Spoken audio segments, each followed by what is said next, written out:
पौराणिक कथा के अनुसार देव और दैत्य आपस में सौतेले भाई थे और निरंतर झगड़ते आ रहे थे। महर्षि कश्यप की पत्नी अदिति से देव और दिति से दैत्य जन्म लिए।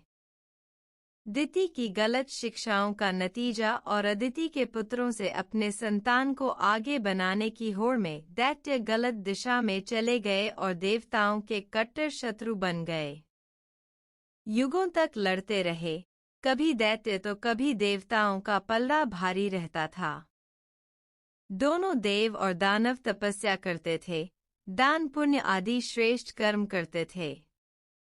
कभी ब्रह्मा जी से तो कभी महादेव से वर प्राप्त करते थे और फिर एक ही काम एक दूसरे को नीचा दिखाना।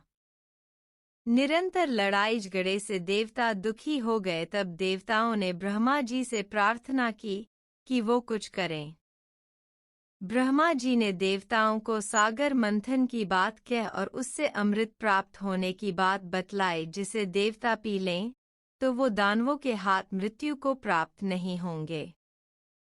और साथ में यह भी कहा कि सागर मंथन आसान नहीं है, उसमें दानवों को भी शामिल करो और युक्ति पूर्वक अमृत को प्राप्त करो। दानवों को सम्मिलित करने के कारण है, एक तो इतना बड़ा काम अकेले और गुप्त तरीके से कर नहीं सकोगे, क्योंकि दानवों को पता चल जाएगा, और दूसरा इसमें श्रम बहुत लगेगा। ब्रह्मा जी की बात पर तब युक्ति पूर्वक देवताओं ने दानवों को सागर मंथन मिलकर करने की बात के लिए राजी किया और दानवों को सागर से बहुत से रत्न निकलने की बात कही, लेकिन अमृत की बात नहीं बतलाई। दानव सहमत हो गए और फिर उन्होंने कहा, भाई पहले ही इस बात को तय कर लो कि पहला रत्न निकला तो कौन लेगा, दूसरा किसका होगा, ताकि बाद में वाद विवाद न हो।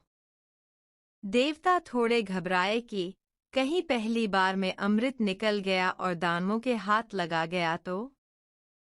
लेकिन फिर भगवान को मन ही मन नमस्कार कर उन्होंने विश्वास किया कि भगवान उनका कल्याण अवश्य करेंगे। और तय हो गया कि पहला रत्न निकलेगा वो दानवों को, दूसरा देवताओं को, और फिर इसी प्रकार से क्रम चलता रहेगा। मंथन के लिए रस्सी का काम करने के लिए देवताओं ने सर्पों के राजा वासुकी से प्रार्थना की और उसे भी रत्नों में भाग देने की बात कही गई। वासुकी नहीं माना। उसने कहा कि रत्न लेकर वो क्या करेगा। फिर देवताओं ने अलग से उसे समझाया और अमृत में हिस्सा देने की बात कही, तब वो तैयार हुआ। सुमेरु पर्वत से प्रार्थना की गई। उसको को मथनी बनने के लिए मनाया गया। सब तैयारी पूर्ण होने के बाद तय किए मापदंडों पर नियत दिन में सागर मंथन हुआ। लेकिन जैसे ही मंदराचल पर्वत को समुद्र में उतारा गया, वो अपने भार के बल से सीधा सागर की गहराइयों में डूब गया और अपना घमंड प्रदर्शित किया। तब असुरों में बाणासुर इतना शक्तिशाली था कि उसने मंदराचल पर्वत को अकेले ही अपनी 1000 भुजाओं में उठा लिया और सागर से बाहर ले आया। इससे मंदराचल का अभिमान नष्ट हो गया। देव और दानवों के पराक्रम से खुश हो और ब्रह्मा जी की प्रार्थना पर भगवान श्री नारायण ने कच्छप अवतार लिया और पर्वत को अपनी पीठ पर रखा। सागर मंथन शुरू हुआ। सागर मंथन और देवदानवों का पराक्रम देखने स्वयं ब्रह्मा, विष्णु, महेश, सप्तऋषि आदि अपने अपने स्थान पर बैठ गए। सागर मंथन शुरू होने के बहुत दिनों के बाद सबसे पहले हलाहल विष निकला, जिसके जहर से देव, दानव और तीनों लोकों के प्राणी, वनस्पति आदि मूर्छित होने लगे। तब देवताओं ने भगवान से प्रार्थना की। श्री विष्णु ने कहा कि इससे रुद्र ही बचा सकते हैं। तब भगवान रुद्र ने वो जहर पी लिया, लेकिन गले से नीचे नहीं उतरने दिया। हलाहल विष से उनका कंठ नीला हो गया, जिसके बाद से ही वे देवाधिदेव महादेव कहलाए और गला नीला पड़ जाने के कारण नीलकंठ नाम से जाने और पूजे गए। पुन मंथन शुरू हुआ। भगवान शंकर के मस्तक पर विष के प्रभाव से गर्मी होने लगी। तब मंथन के समय ही चंद्रमा ने अपने एक अंश से सागर में प्रवेश किया और साथ में शीतलता लिए हुए बाल रूप में प्रकट होकर महादेव की सेवा में उपस्थित हुआ। भगवान शिव उसके इस भक्ति भाव पर बहुत प्रसन्न हुए और उसे हमेशा के लिए अपने मस्तक पर बाल चंद्र के रूप में शीतलता प्रदान करने के लिए सुशोभित कर दिया। फिर रत्न रूप में कामधेनु गाय निकली, जो दानवों के भाग की थी। इसे उन्होंने बिना गुण विचारे सोचा कि गाय का हम क्या करेंगे, और उस गाय को सप्तऋषियों को दान में दे दिया। अब बारी थी देवताओं की। लेकिन रत्न में प्रकट हुई महालक्ष्मी। देवताओं और दानवों ने उनकी स्तुति की और सागर ने अपने एक अंश से प्रकट होकर महालक्ष्मी जी को भगवान विष्णु को कन्यादान किया और वो श्री विष्णु के वाम भाग में विराजमान हो गईं। फिर ऐरावत हाथी देवताओं के भाग में आया। इसके बाद कौस्तुभ मणि और अन्य रत्न निकले। तब दानवों के भाग में उच्चैश्रवा नामक घोड़ा आया, जो वेद मंत्रों से भगवान की स्तुति करने लगा। इसे दानवों ने अभिमान पूर्वक देवताओं को दे दिया। वे बोले, रख लो, वेद बोलने वाला तुम्हारे ही काम आएगा, हमें इसकी जरूरत नहीं है। फिर मदिरा निकली, जो दानवों के भाग की थी, और वो उसे पाके और पी के बहुत प्रसन्न हो गए। दानव मदिरा पान से बहुत आनंदित हो गए थे, और जब नशा थोड़ा कम हुआ तो पुनः मंथन शुरू किया। इसके बाद देवताओं की बारी थी, और अमृत कलश के साथ भगवान के अंशावतार श्री धन्वंतरी अवतरित हुए। लेकिन दानवों को लगा शायद इसमें भी मदिरा हो, तो वो बलपूर्वक उस कलश को लेने की कोशिश करने लगे। बढ़ते झगड़े को निपटाने के लिए श्री नारायण ने पुनः समुद्र से ही मोहिनी रूप में अंशावतार लिया। सभी देव और दानवों ने मोहिनी को रत्नरूपी देवी जानकर प्रणाम किया। तब मोहिनी ने कहा कि आप लोग झगड़ा क्यों कर रहे हैं, और जब कारण जाना तो उसने कहा कि आप लोगों द्वारा ही तय नियमानुसार यह कलश तो वैसे देवताओं को मिलना चाहिए, लेकिन फिर भी यदि तुम चाहो तो मैं आप सभी में कलश के द्रव्य को बांटकर आपका विवाद समाप्त कर देती हूँ।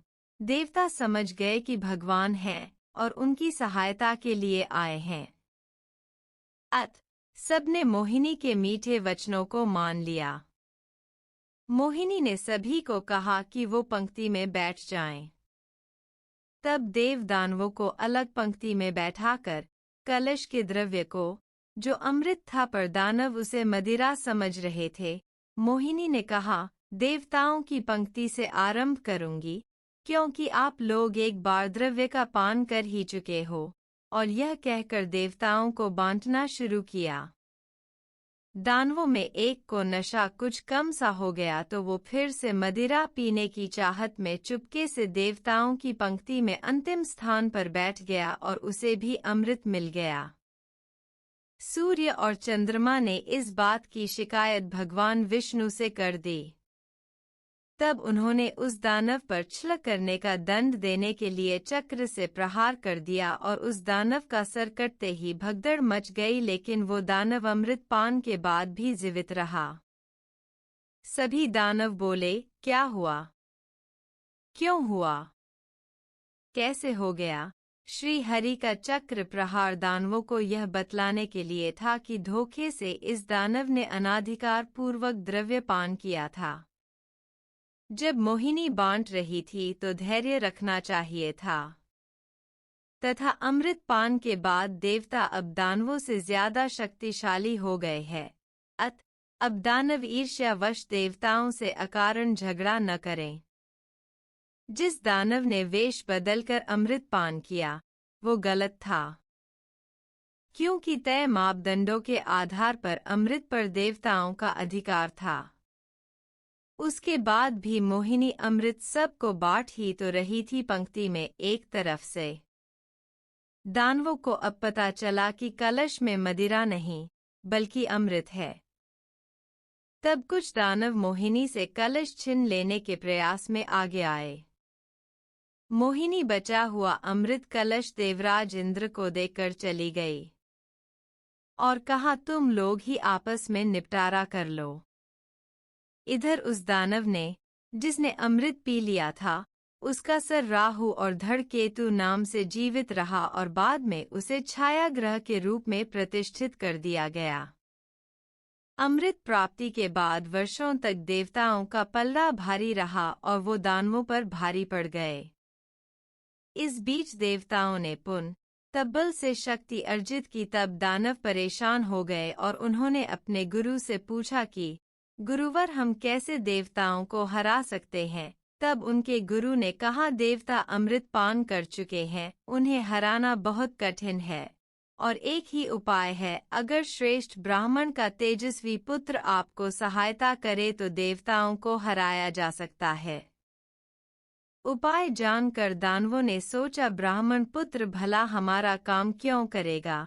उसके लिए हमारा साथ देना उसका अधर्म होगा और इस कार्य के लिए कोई भी तेजस्वी तो क्या पृथ्वी लोक का साधारण ब्राह्मण भी तैयार नहीं होगा।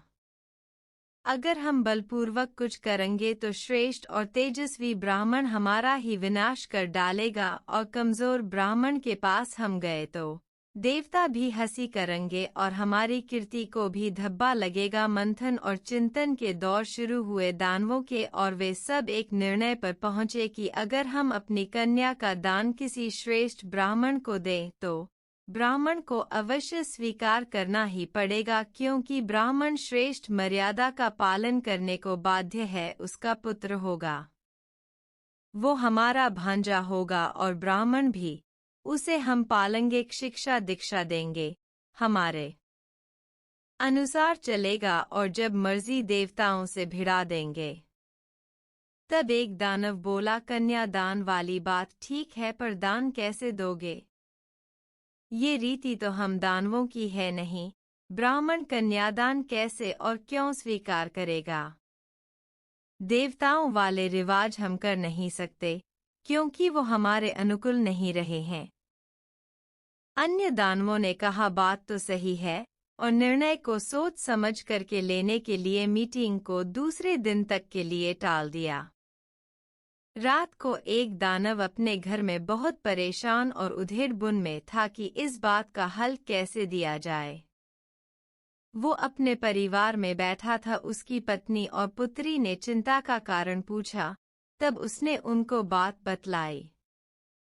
उसकी पुत्री का नाम था केशिनी। उसने कहा, पिताजी, दानव कन्या का विवाह श्रेष्ठ ब्राह्मण के साथ इसकी आप चिंता ना करें। मैं श्रेष्ठ ब्राह्मण विश्रवा को जानती हूँ, जो आर्यावृत प्रदेश के पास के जंगल में ही अपने शिष्यों के साथ आश्रम में रहते हैं। वे अपने शिष्यों को बहुत स्वयं और शांति के साथ अध्ययन कराते हैं। मैंने उनको देखा है, उनका ज्ञान भी बहुत श्रेष्ठ है, ऐसा मुझे लगता है, क्योंकि मैं कई बार छुप छुप के उनको सुन चुकी हूँ। अगर पिताजी आपकी आज्ञा हो तो मैं उनके पास जाऊंगी और उनसे प्रार्थना करूंगी कि वो मुझे अपनी पत्नी के रूप में स्वीकार करें। मुझे पूर्ण विश्वास है वे मुझे अवश्य अपनाएंगे। मैं उनके स्वभाव से परिचित हूँ। पुत्री केशिनी की बात सुन उसके माता पिता बहुत प्रसन्न हुए। पिता ने अपनी पुत्री को कहा कि पुत्री, तू इस दानव कुल की रक्षा और भलाई के लिए सोचा, तो भाग्यशाली और धन्य है। कल मैं सभी से इस बारे में चर्चा करूंगा और तब तुम्हें अपना निर्णय दूंगा। दूसरे दिन केशिनी के पिता ने अन्य सभी दानवों को अपनी पुत्री केशिनी द्वारा दिया गया सुझाव बतलाया और सभी बहुत खुश हुए। केशिनी को आज्ञा दे दी गई। केशिनी अपने कार्य में सफल रही। शक्तिशाली दानव की पुत्री होने के बाद भी उसने नम्रतापूर्वक अपने माता पिता की चिंता दूर करने का प्रयास किया और ब्रह्मा जी के मानस पुत्र महर्षि पुलस्त्य के पुत्र विश्रवा ने उन्हें अपनी पत्नी के रूप में आश्रम में स्वीकार कर लिया। एक अच्छी पत्नी के रूप में केशिनी अपने पति की कई वर्षों तक बहुत सेवा की और एक दिन उसके पति ऋषि विश्रवा ने प्रसन्न होकर केशिनी से वर मांगने को कहा। केशिनी ने अद्भुत और तेजस्वी पुत्रों की मां होने का वरदान मांगा, जो देवताओं को भी पराजित करने की ताकत रखता हो। केशिनी ने एक पुत्री, पत्नी और मां के रूप में अपनी मर्यादा का पालन करने में पूर्ण रूप से सफल रही। अपने माता पिता की चिंता को दूर ही नहीं किया, अपितु उसके बाद पति सेवा का तब भी किया। समय आने पर उसने एक अद्भुत बालक को जन्म दिया, जो 10 सिर और 20 हाथों वाला अत्यंत तेजस्वी और बहुत सुंदर बालक था। केशिनी ने ऋषि से पूछा, यह तो इतने हाथ और सिर लेके पैदा हुआ है। ऋषि ने कहा कि तुमने अद्भुत पुत्र की मांग की थी, इसलिए अद्भुत अर्थात इस जैसा कोई और न हो, ठीक वैसा ही पुत्र हुआ है। उसके पिता ने 11वें दिन अद्भुत बालक का नामकरण संस्कार किया और नाम दिया रावण। रावण अपने पिता के आश्रम में बड़ा हुआ और बाद में उसके 2 भाई कुंभकर्ण तथा विभीषण और एक अत्यंत रूपवती बहन शूर्पणखा हुई।